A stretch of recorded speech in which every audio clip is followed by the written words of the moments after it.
ያረፈብሽ ክንዴ ያለበስኩሽ ኩታ ያደርንበት ጎጆ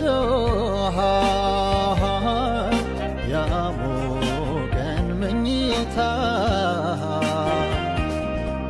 ሐቄን ይግለጽልሽ የፍቅሬን እውነታ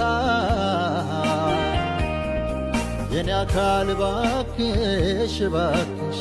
ይበቃል ባክሽ በሞቴ አልቋል ሰውነቴ በሞቴ ሰውነቴ አልረሳ ብሎኝ ሰውነቴ አካል ሰውነትሽ አካል